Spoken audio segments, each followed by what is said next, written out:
this universal law of gravitation, there is no mention of God. It's just not anywhere there because he understood it. He was on top of it. He was there. Even though the understanding of the motions of the planets before he came along was given unto God because nobody understood it, or nobody understood well enough to really believe that they had a full predictive handle on it in the way the universal law of gravitation supplied. And so what you have is Isaac Newton abandoning reference to God until he realizes that if all you do is calculate the two-body problem, here we have like the moon and Earth. Yes, he's got that calculated. Now you have the sun and the Earth. You got that. But wait a minute, now the Earth and the moon go around the sun, and sometimes we're close to Mars and sometimes we're not. And when it comes near Mars, there's a tug that's stronger there than in any other part in the orbit. And then it comes over here, and then Jupiter tugs. And it's all these mini tugs. And so he's got to do this two-body problem for Earth, the moon, Earth and the sun, Earth, moon, and Mars, Earth, moon, Mars, and Jupiter, and it becomes a rapidly complex problem. And he realizes that, in fact, applying this simple sort of approach to calculating the stability of the solar system, he finds he can't stabilize the solar system. He can't account for how we have stayed this way for as long as what was possibly necessary from the beginning of the universe. And so what does he say? He's at his limits. He's at his limits. And so you read Principia, but God is nowhere until you get to the general Sholem. And then he says the 6 primary planets. Back then there were 6 planets, okay? Now there's 8, in case you haven't been keeping track. Even if you thought there were 9, there are now 8. The 6 primary planets are revolved about the sun in circles concentric with the sun, and with motions directed towards the same parts and almost in the same plane. He's got the whole picture now, and he's trying to sort of account for that. But he can't just simply doing two-body calculations, certainly not without a computer or without a new kind of mathematics. He says, but it is not to be conceived. But is it not to be conceived that mere mechanical causes could give birth to so many regular motions? This most beautiful system of the sun, planets, and comets could only proceed from the counsel and dominion of an intelligent and powerful being. This is Isaac Newton invoking intelligent design at the limits of his knowledge. And I want to put on the table the fact that you have school systems wanting to put intelligent design into the classroom, but you also have the most brilliant people who ever walked this earth doing the same thing. And so it's a deeper challenge than simply educating the public. It's deeper than, as you know, by the books written by our scientific colleagues that do take these deeply resonant and charitable positions towards their religious beliefs. Maybe the real question here, let me back up for a moment. You know, we've all seen the data. 40%, there's 90 whatever percent of the West or the American public believes in a personal God that responds to their prayers. And then you ask, well, what is that percentage for scientists? Averaged over disciplines, it's about 40%. And then you say, how about the elite scientists, members of the National Academy of Sciences? An article on those data recently in Nature, it said 85% of the National Academy reject a personal God. And then they compare it to 90% of the public. You know, that's not the story there. They missed the story. What that article should have said is, how come this number isn't 0? That's the story. Okay? So my esteemed colleague here,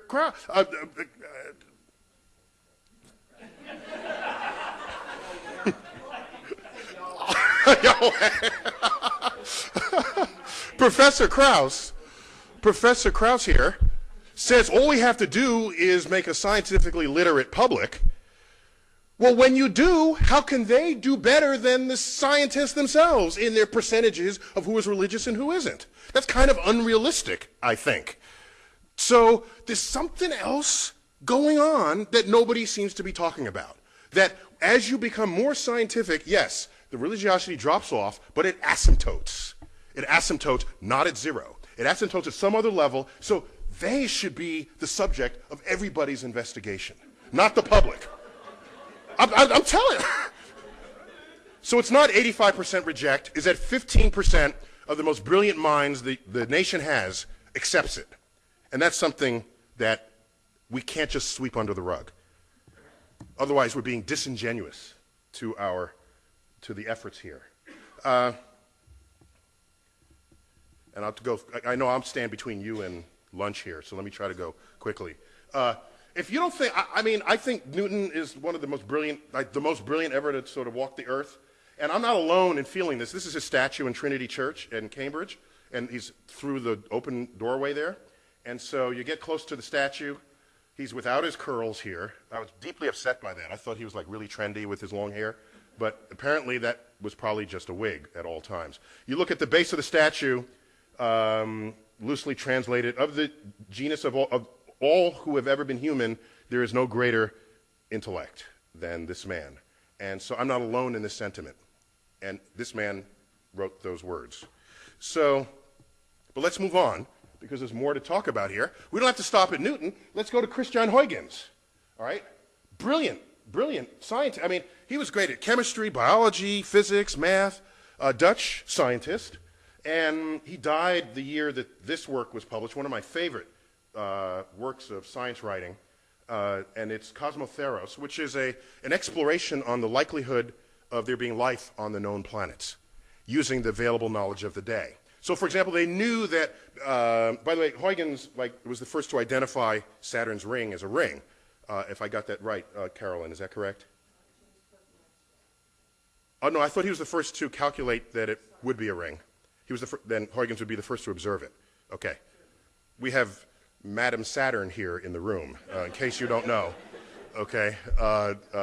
My colleague Carolyn Porco, who we'll be hearing from later, I've just been told. But anyhow, so Huygens, brilliant fellow, and one of the probes on the Cassini spacecraft was called Huygens, a European probe that descended to the surface of Titan. And so he's an important figure in the history of science. So what does he say in his writings? Well, you look at the year 1696, gravity was well known, laws of motion were well known, Newton was quite influential well before the turn of the century there. And so when he talks about the orbits of the planets, it's done. Talks about the moons of Jupiter, done. Talks about the new rings around Saturn, done. It's all fine. But when he talks about biology and life, something that's not well understood then or today, boom, there goes his references to God. But references to God were nowhere else in those writings. Nowhere else. He says, I suppose nobody would deny but that there's somewhat more of contrivance, somewhat more of miracle in the production and growth of plants and animals than in lifeless heaps of inanimate bodies. For the finger of God and the wisdom of divine providence is in them, much more clearly manifested than in the other. He doesn't say that about the orbits. We're done with the orbits, as Mike Shermer had noted. We're done.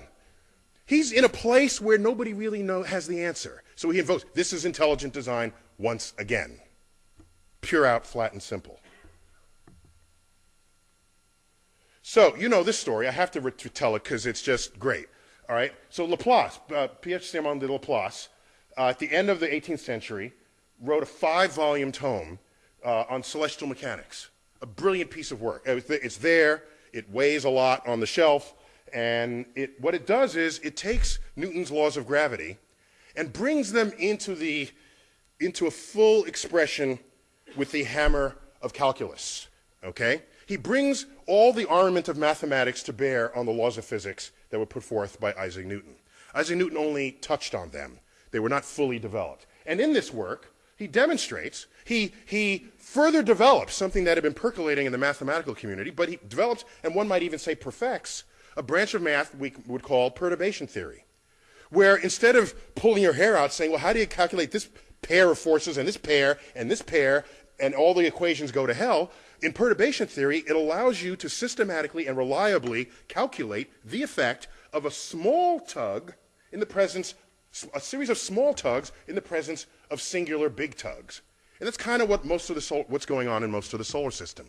And when you do that, and you do that properly, you can demonstrate, notwithstanding effects of chaos, which have other timescales related to them, you can demonstrate that, in fact, the solar system was stable beyond the predictions of Isaac Newton.